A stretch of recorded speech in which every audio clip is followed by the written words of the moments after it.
Hi, my name is Justin Glover, and you are listening to episode number 107 of the Results 513 show. The show where high-performing entrepreneurs go to step into their power and take their life and business to new levels.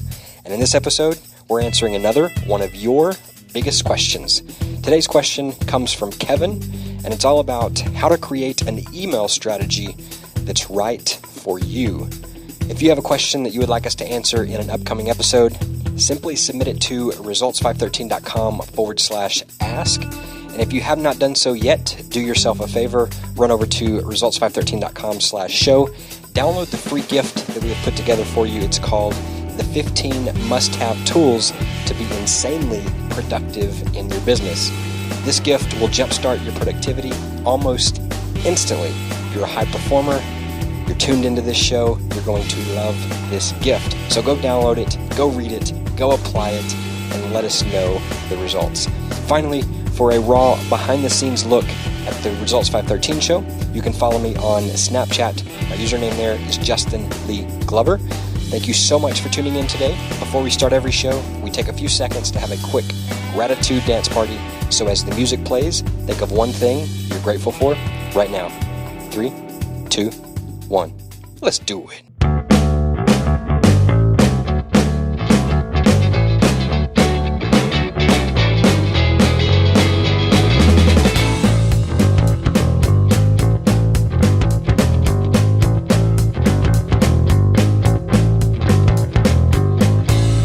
Hey everybody, what's going on? This is Justin Glover. Welcome back to another episode of the Results 513 show. I am here with Brenda Gagne. Brenda, How are you today? Doing great, thanks. Awesome. Ready to get started? Yeah, so we've got another great question here about the frequency at which you should email your list, if you have a list. So give me 1 second while my computer screen is actually blowing up. You can still hear me, right? Yeah. My video, everything went away. 1 second. So you did mention if you have a list, if you're a business owner and you're on the internet, that's definitely something you should have. So we can start right there, taking the steps to make sure that you do build your email list. Well, why is that? Why is that important specifically? Why is that important? Say the last thing you just said? Briefly. Oh, briefly. Keep it short, Bren. Basically, I mean, people never, not I want to say never, but rarely these days do people buy the first time they see something.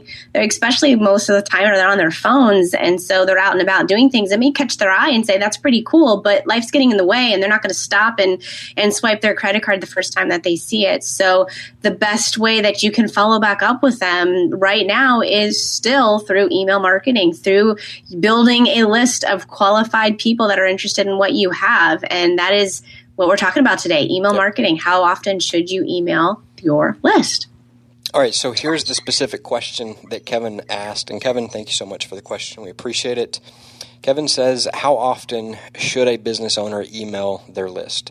I've heard everything from several times per day to once a week or less. I currently work a full-time job while building my own empire on the internet on the side, and coming up with content daily seems difficult for me. So, great question. This episode is essentially how to create an email strategy that's really right for you. And I think that's really the ultimate, like what it sort of boils down to is what works for you. It really depends on your audience, your schedule, your objectives with that list. And Brendan, you talked about the importance of actually building a list, but touch on why, like, once you've got that list, what's the approach? Like, how do you figure out a strategy that actually works for you? What are you looking for to determine these objections and things? Every list, and it sounds weird because you're talking about specific people, not just a list of numbers and names, but every list really is different. And you treat your list how to treat you back, really. It's with expectations and how you set it up to be. And I think that's why you hear so many different responses to the question of how often should you email. Some people email every single day, and that's what they've trained their list to have, and they would swear by nothing else. There's other people that say, there's no way in the world I would ever do that. No, my list wouldn't even open that. They don't want to hear all that. I do it once a week, and that's enough. So I think you said it when you said what's right for you. because ultimately that's what it's going to come down to. You learn your list, you learn what they want, and as long as you're giving them good value and you're giving them information that they want to see, I'm not sure if the frequency matters as much, except for the point where, and I said it in the beginning, people attention spans are just not that big anymore. Email inboxes are just flushed full of things coming in.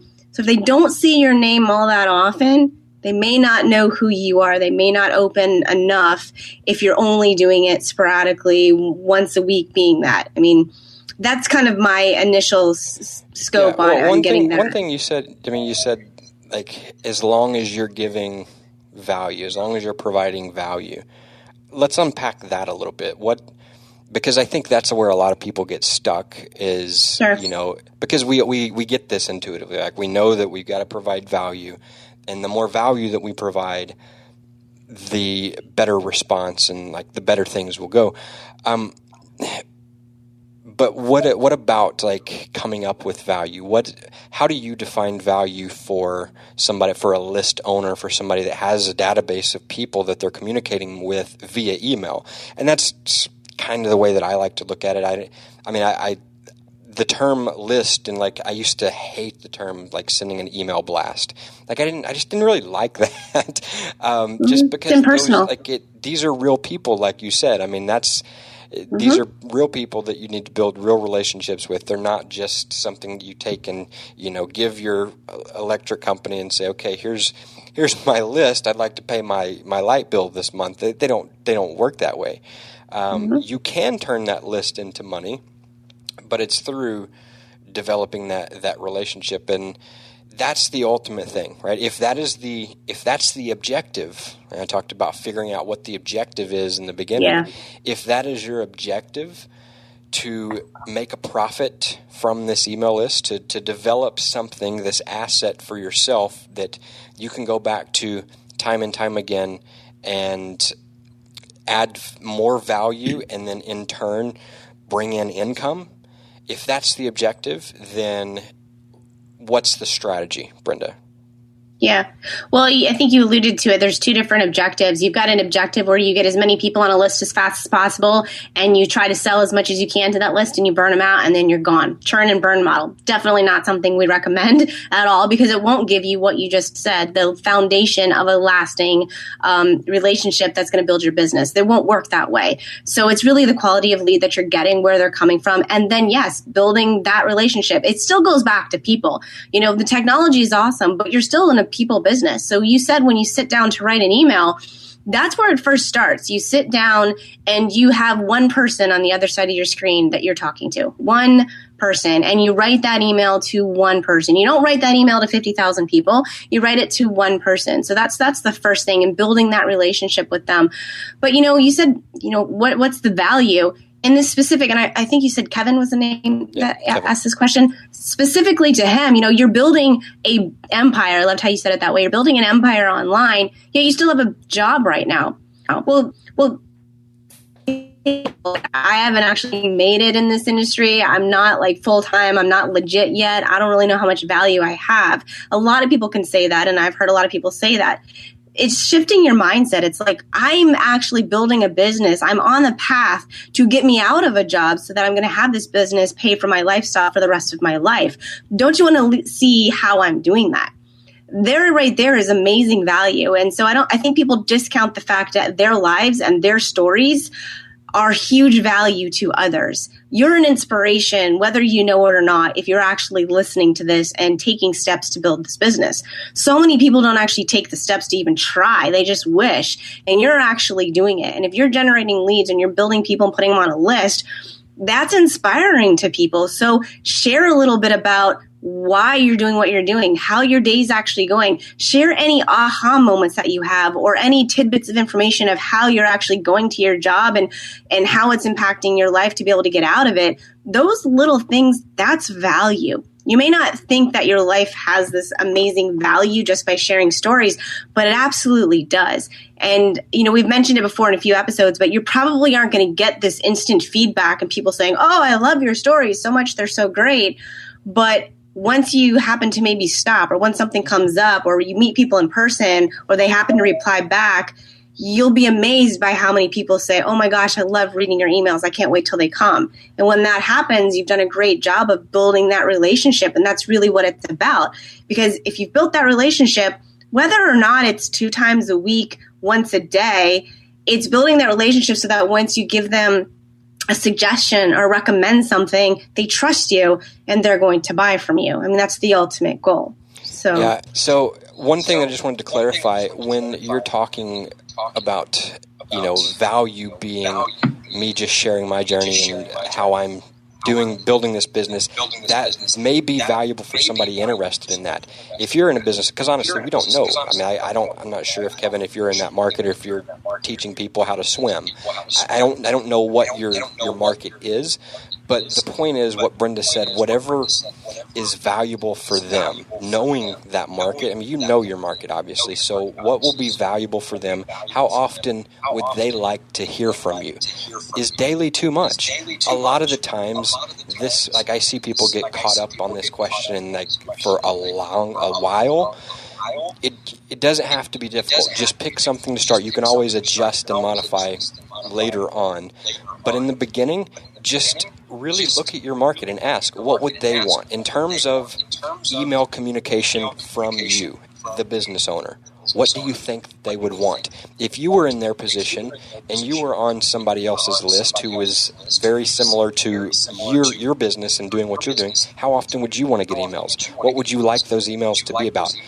You can always think about that from that perspective, and it'll fit. So regardless of where you're at, what business you're in, look at your market. How do you put yourself in their shoes and figure out how would they prefer to hear from you? And once you know that, start there, use that as a starting point, and then you just listen to the feedback. The feedback mechanism kicks in place, and then you just listen and say, okay, well, you got everybody emailing you and saying, you're emailing me way too much, or you got everybody unsubscribing, or you send out an email and they say, okay, I forgot who you are, who are you again? You'll be able to adjust and either email more frequently or less frequently or whatever. So, start with what you think, what you feel is going to be the most valuable for your audience, because you are going to know your audience better than we will. So, yeah, I'd like to add to that one other thing is that, yes, figure that out. But at the other side of it, what is going to work for you also? Because you got to stay consistent. If you choose to say, I'm going to email 5 times a day, and that's this outrageous goal depending on your schedule, and it's going to be very hard for you to do, you don't want to set it out there and then have to pull back on it. You can always add more and do more later. But if you're going to be stressed out and worrying about how to get all this stuff out, then obviously that's not going to work for you. So really also take into consideration your schedule and what you have to do, and come up with some kind of a consistency schedule that seems good that you can do. And definitely start there, because it's always going to be easier to give more value than to just throw an email really quick together because you said you were going to put one out there. So just keep that in mind also. Absolutely. Kevin, great question. Thanks for asking it. We appreciate it. Hopefully you found this valuable. If so, we'd love it if you tell somebody about the show. And if you have any other questions, if anybody listening, if you have questions that you would like us to answer, submit them over at results513.com/ask, and we will get them answered. Any closing thoughts on this episode on how often to email your list, Brenda?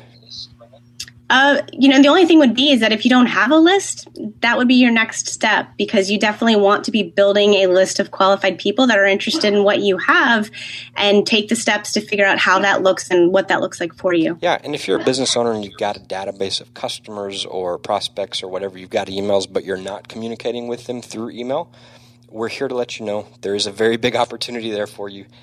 Look into it, explore it a little bit, ask us questions. We can expand on that if you would like us to here on the show.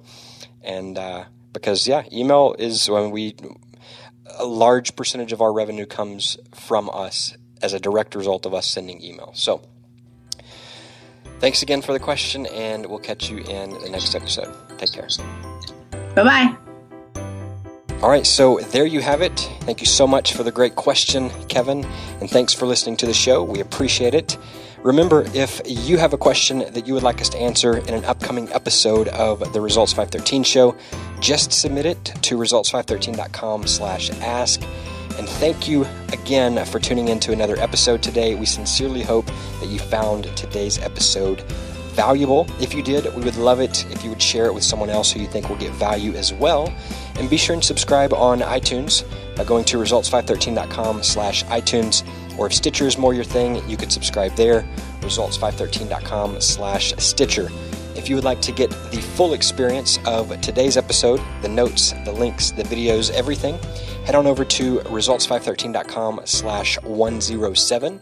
Also, if you have not done so yet, do yourself a favor, run over to results513.com/show, download the free gift called the 15 must-have tools to be productive in your business. If you're a high performer, this is perfect for you. You're going to love it. So go download it, read it, apply it, and start winning. We'll catch you in the next episode.